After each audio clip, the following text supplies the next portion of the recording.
Saya Adi Hidayat. Saya dilahirkan di Pandeglang 11 September tahun 1984 dari seorang ayah. Beliau bernama Bapak Warso Supena. Beraktivitas keseharian sebagai wira swastawan, juga mengajar di musola di dekat rumah bernama Baitul Ikhlas. Dari kecil saya selalu dibawa oleh beliau dalam pengajian-pengajian beliau, dan beliau meninggal dunia ketika saya masuk pesantren dalam usia kurang lebih 13 tahun. Saya dilahirkan oleh seorang ibu yang sangat tangguh. Beliau bernama Ibu Hajar Rafia Akhyar, yang berjuang sangat luar biasa dengan tenaga, keringat, darah, air mata, dengan pendidikan yang sangat luar biasa, perhatian yang sangat tinggi, sehingga bisa melahirkan putra dan putri yang sejauh saya ketahui cukup tangguh untuk menjalani tantangan-tantangan kehidupan sampai dengan masa kini. Saya sekolah dari mulai TK di TK Bayangkara di Cekek, Karaton, dan alhamdulillah mendapatkan pendidikan dini yang cukup baik, diajar oleh guru-guru yang sangat perhatian. Ada Ibu Elin dan guru-guru yang lain, dan mendapatkan predikat sebagai siswa terbaik. Pada saat itu saya masih ingat mengenakan baju polisi ya, warna coklat pada saat itu. Kemudian masuk ke SD di SD Karaton 3 Pandeglang. Biasanya ibu saya punya visi kami dari kelas 1 sampai 3 di SD Karaton 3 karena ibu mengajar di sana. Kemudian dari kelas 4, 5, dan 6 kami dipindahkan ke SD 3 Pandeglang supaya mendapatkan pengalaman dan wawasan lebih luas.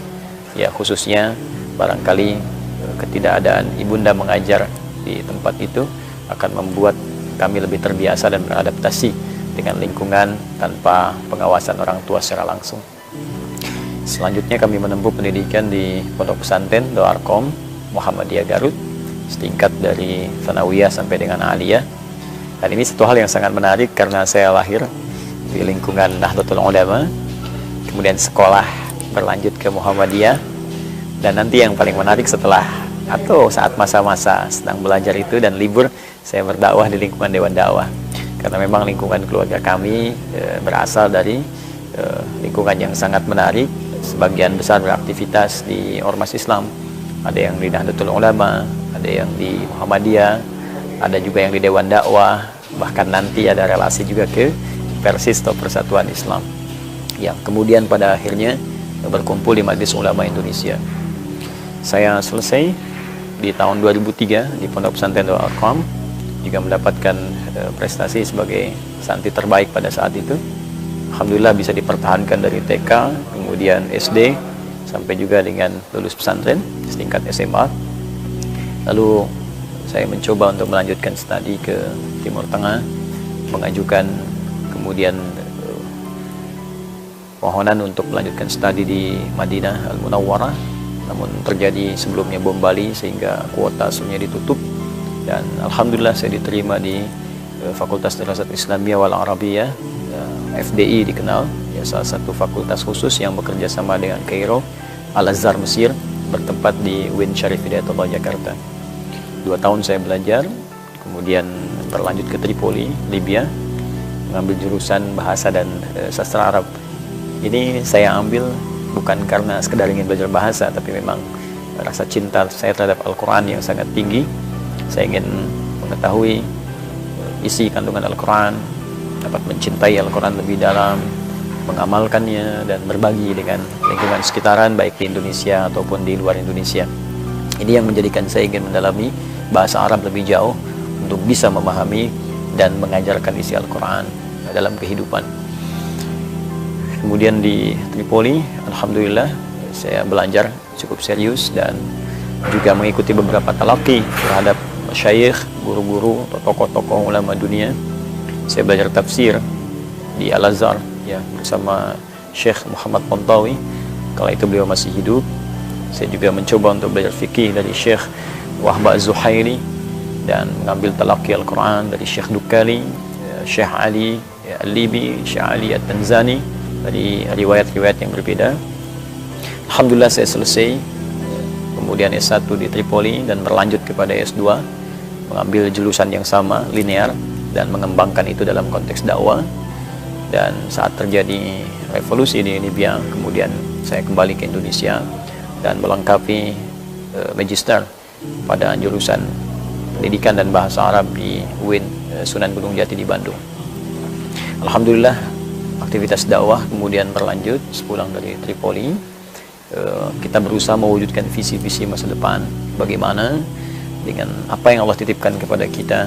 Pertama, bisa meluaskan wawasan keislaman, mengenalkan Islam yang lebih luas, mengenalkan keindahan Islam, mengenalkan komprehensivitas ajaran Islam dalam kehidupan baik di Indonesia ataupun di luar Indonesia.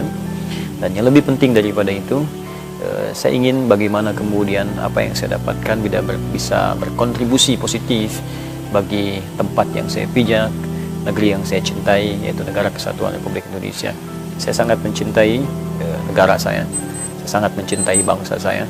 Karena itu kemudian saya berusaha membuat sebuah visi ke depan, bagaimana kalau ulama dulu kemudian menginisiasi nilai keislaman untuk membidani kelahiran negara Republik Indonesia, maka ulama kini saya berpikir visi lebih jauh, bagaimana mengambil spirit di masa lalu untuk menghadirkan kemajuan, kesejahteraan dan kemakmuran bagi Negara Kesatuan Republik Indonesia.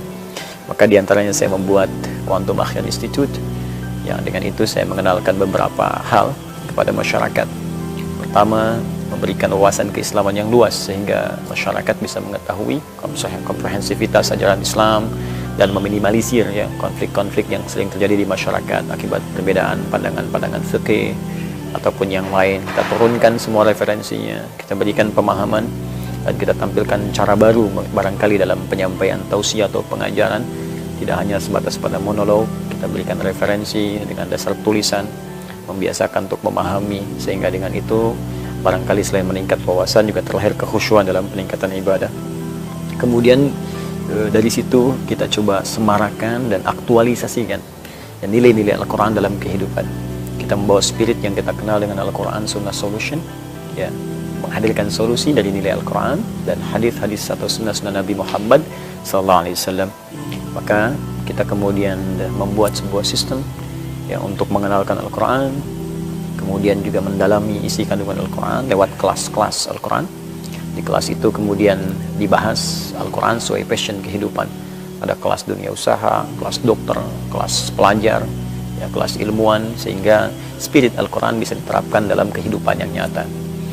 Ya, ada juga nanti kelas penghafal. Alhamdulillah Allah berikan sebuah jalan untuk menghafal Al-Quran 30 juz dalam 30 hari. Dan Alhamdulillah ada yang menghatamkan dalam 15 hari, ya, 16 hari, 18 hari, 24 hari, ya, Al-Quran 30 juz. Dan spirit ini kita kumpulkan dalam satu divisi bernama At-Taisir Learning Center. Dan diantara itu yang coba kita lakukan juga, bagaimana kemudian menyampaikan risalah Islam sehingga diterima dengan baik oleh masyarakat, yaitu salah satunya kita mengkampanyekan nilai kedamaian Islam, nilai persahabatan dalam Islam, dan nilai kerukunan dalam Al-Quran dan Sunnah, sehingga kesan-kesan Islam saat ini yang dikesankan dalam tanda petik Islam identik dengan radikalisme, terorisme, nah itu bisa kita kikis dan kita tampilkan yang sebaliknya, yang sesuai dengan tuntunan yang nyata dari Al-Quran dan Sunnah Rasulullah SAW. Kurang lebih itu yang saya kerjakan saat ini. Dan ide-ide tadi tidak hanya dituangkan dalam bentuk ceramah, pelatihan, tapi kami tuliskan juga dari beberapa buku-buku yang kurang lebih sampai saat ini ada 15 buku yang sudah saya tulis, ya, di luar tentunya karya tulis ilmiah atau makalah-makalah yang tersebar yang pernah kami kemudian tuliskan. Ya, ada yang berbentuk bahasa Arab, juga bahasa Indonesia. Dan saya bermohon pada Allah Subhanahu wa taala, apapun yang kemudian bisa saya capai itu bisa bermanfaat, ya, menghadirkan ampunan Allah, dan khususnya memberikan pahala kepada ayah dan ibunda saya khususnya yang telah banyak berjuang untuk mendidik anak-anaknya. Semoga Allah muliakan keduanya, rahmati keduanya, dan menyatukan kami dan keluarga serta orang-orang tercinta di surga Allah Subhanahu wa taala bersama Rasulullah SAW. Ya, terima kasih. Dan sebagai penutup, saya sedang menikah. Allah karuniai alhamdulillah istri yang sangat setia, istri yang sangat cantik, istri yang sangat luar biasa, gigih dalam berjuang, Ustazah Sufaira, dan dikaruniai kami 3 orang anak. Muhammad hamilul Quran, saya berharap dia menjadi seorang yang cinta dengan Al-Quran dan mengamalkannya. Yang kedua perempuan, Amelia Habibatul Mustafa. Ya, Amelia yang saya harapkan Habibatul Mustafa menjadi kekasihnya Rasulullah SAW. Yang kedua ini saya harapkan menjadi penguat untuk sunnahnya. Dan yang ketiga, ya, Muhammad Abdullah Amali, ya, seorang yang saya harapkan mengumpulkan 2 nilai dari Al-Quran dan sunnah tadi dan menjadi pejuang dalam kehidupan. Assalamualaikum warahmatullahi wabarakatuh.